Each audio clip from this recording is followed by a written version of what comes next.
வணக்கம் நண்பர்களே. பக்தி சேனல் மூலமாக உங்களை நான் வரவேற்கிறேன். நான் பிரேம் தர்மா, ஓஷோவின் சீடன்.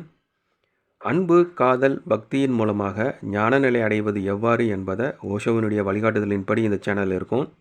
ஒவ்வொரு வீடியோலையும் ஒரு குறிப்பிட்ட செய்தியை மையமாக வச்சு வீடியோ இருக்கும். அதனால் முழுமையாக பார்த்து பயன்பெறுங்கள். இன்றைக்கி நம்ம பார்க்கக்கூடிய வீடியோ ஓஷோனுடைய சொற்பொழிவில் இடம்பெற்ற அன்பினுடைய சிறப்பை பற்றி பேசின அழகான சொற்பொழிவாக தான் நம்ம வீடியோவாக நம்ம கேட்க போகிறோம். வாருங்கள். முதல்ல இந்த சேனலுடைய தொடர்பு சேனலில் நான் சொல்லிடுறேன். Motivational thoughts in Tamil, messages Tamil, தியானம், பக்தி, குரு சீடன் இந்த சேனல் இருக்குது. உங்களுக்கு பிடித்தமான சேனலெலாம் ஃபாலோ பண்ணுங்கள். இதற்குண்டான லிங்க் கீழே இருக்குது, செக் பண்ணி பாருங்கள். இப்பொழுது ஓஷோனுடைய செய்தியை நம்ம கேட்போம். அன்பை மிக குறைவான மக்கள், அரிதானவர்கள் அனுபவிக்கிறார்கள். ஏனென்றால் நீங்கள் அதை அனுபவிக்கும் முன் காதல் பல அத்தியாவசிய விஷயங்களை கோருகிறது. பொறாமை, உடைமை மனப்பான்மை, ஈகோ, வெறுப்பு, கோபம் ஆகியவற்றுடன் காதல் இருக்க முடியாது. அவை அனைத்தும் காதலை அளிக்கும் விஷயங்கள். அவைகள் எல்லாம் அன்பின் சத்தியத்தை அளிக்கின்றன. இந்த இடத்துல நீங்கள் கவனிக்க வேண்டிய விஷயத்தை பாருங்கள். அன்பை மிக குறைவான மக்கள் அனுபவிக்கிறார்கள் அப்படின்ட்டு சொல்கிறாரு. ஆனால் எல்லோருமே அந்த அன்பை பற்றி நம்ம பேசுகிறோம், அன்பினுடைய நிலையில் வாழ்ந்து பார்த்துருக்குறோம். ஆனால் குறைவான மக்கள் தான், அரிதானவர்கள் தான் அனுபவிக்கிறார்கள் அப்படின்னு சொல்கிறாரு.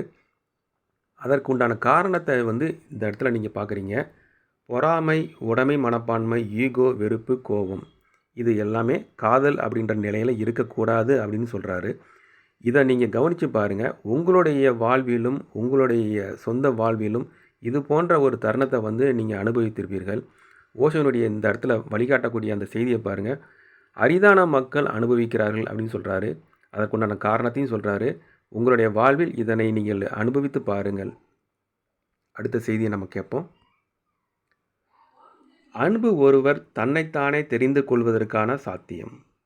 அவரவரை தெரிந்து கொள்ள அன்பே சரியான வழி. அடுத்த செய்தியில் பாருங்கள். ஓஷோ என்ன சொல்கிறாரு?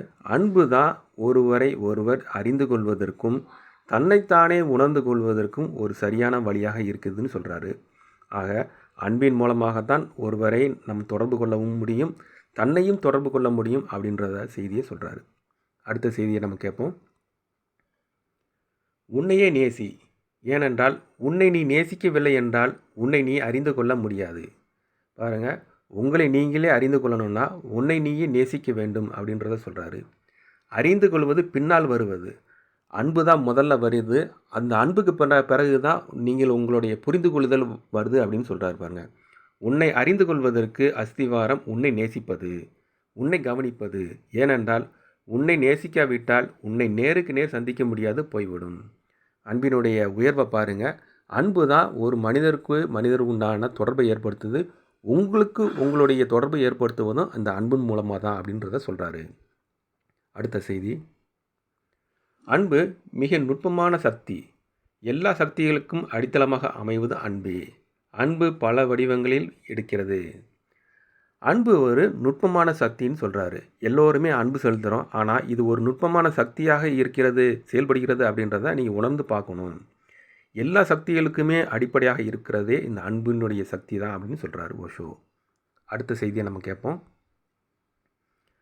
எல்லாம் வசந்த காலத்தில் பிறந்து இலையுதிர் காலத்தில் முடிந்துவிடும். ஆனால் அன்பு மட்டும் பருவ காலம் அறியாது. அடுத்த செய்தியை நம்ம கேட்போம். அன்பு என்பது சுதந்திரத்தை வழங்கும் தரமாக இருக்க வேண்டும். உங்களுக்கு புதிய சங்கிலிகளை அல்ல, உங்களுக்குள் சிறகுகளை தரும் மற்றும் முடிந்த வரை உயரத்தில் பறக்க உதவும் ஒரு அன்பு. அன்பு என்பது சுதந்திரத்தை வழங்கக்கூடிய ஒரு அழகான ஒரு செய்தியாக இருக்கணும், ஒரு உணர்வாக இருக்கணும். அதற்கு பேர் தான் அன்பு அப்படின்னு சொல்கிறாரு. ஒரு மனிதனை அடிமைப்படுத்துவதற்காக உபயோகப்படுத்தக்கூடிய அந்த ஒரு உணர்வு அன்பு இல்லை அப்படின்றத சொல்கிறாரு. அடுத்த செய்தி. கோபம் அத்தனை அன்பையும் மறக்கடிக்க வைத்து விடுகிறது. எத்தனை கோபத்தையும் மறந்து விடுகிறது அன்பு. கோபமும் அன்பும் பேரன்பின் வடிவங்களே. அன்பும் கோபத்தையும் ஒரு நேரெதிரான ஒரு விஷயமாக பார்க்குறாரு ஓஷோ.